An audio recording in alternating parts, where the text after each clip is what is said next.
ଅନେକ ସମୟରେ ବନ୍ଧୁମାନେ ସମାନ ବୟସ୍କ ହେଇଥାନ୍ତି ବା ସାନ ବି ହେଇଥାନ୍ତି, କିନ୍ତୁ ତାଙ୍କ ସହିତ ମିତ୍ରତା ବା ବନ୍ଧୁତା ଥାଏ। ସେଇଭଳି ଜଣେ ମୋର ବନ୍ଧୁଙ୍କ ପାଖକୁ ମୁଁ କିଛି ଦିନ ତଳେ ମୋବାଇଲରେ ଫୋନ୍ କରିଥିଲି। କଥାବାର୍ତ୍ତା ସରିଲା ପରେ ମୁଁ ଆଉ କାଟିନି। ମୁଁ ଭାବିଲି ସେ କାଟିଦେବେ, କାରଣ ମୁଁ ସେତେବେଳେ ଡ୍ରାଇଭିଂ କରୁଥିଲି ଏବଂ କଥା ପ୍ରସଙ୍ଗ ସେ ଜାଣିଥିଲେ ଯେ ମୁଁ ଡ୍ରାଇଭିଂ କରୁଛି ବୋଲି। କିନ୍ତୁ କିଛି ସମୟ ପରେ ମୋର ମନେ ପଡ଼ିଲା ଆଉ ଗୋଟେ କାହାକୁ ଫୋନ୍ କରିବା ପାଇଁ। ଯେତେବେଳେ ମୁଁ ମୋବାଇଲ ଉଠାଉଛି ଦେଖିଲା ବେଳକୁ ସିଏ କଲ୍ରେ ଅଛନ୍ତି, ମାନେ କଲ୍ କଟିନି। ମୁଁ ସେଠୁ କହିଲି ହ୍ୟାଲୋ, ବୋଲି କିଏ ତୁମେ କାଟିନ କି, ଫୋନ୍ କାଟିନ? ସେ କହିଲା ନାଇଁ ଭାଇ କାଟିନି। ମୁଁ କହିଲି କାହିଁକି? ନାଇଁ ମୋ ଝିଅ ମୋତେ ଥରେ ଗାଳି ଦେଲା, କହିଲା ଯେ ବଡ଼ ଲୋକଙ୍କୁ ତୁମେ ଯେତେବେଳେ ଫୋନ୍ କରୁଛ ବା ବୟସ୍କ ଲୋକ ଯେତେବେଳେ ଫୋନ୍ କରୁଛନ୍ତି ସେତେବେଳେ ପ୍ରଥମେ ସେମାନେ ଫୋନ୍ ଅଫ୍ କରିବେ, ତାପରେ ତୁମେ ଫୋନ୍କୁ ବନ୍ଦ କରିବ।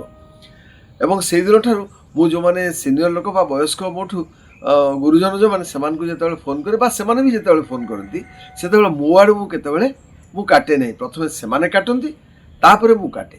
ଅନେକ ସମୟରେ ଏମିତି ହୁଏନି ଯେ ଆମେ ମାନେ ଗୋଟେ କଥା କହୁ କହୁ ଜଷ୍ଟ ସରୁଥିବ ନ ସରୁଥିବ ଆଉ ଗୋଟେ କାହା ବାକି ଥିବ, ଆମେ ଫୋନ୍ଟିକୁ କାଟି ଦିଅନ୍ତୁ ଏବଂ ଅନେକ ସମୟରେ ଆମେ ଫୋନ୍ଟା କାଟି ଦେଉ।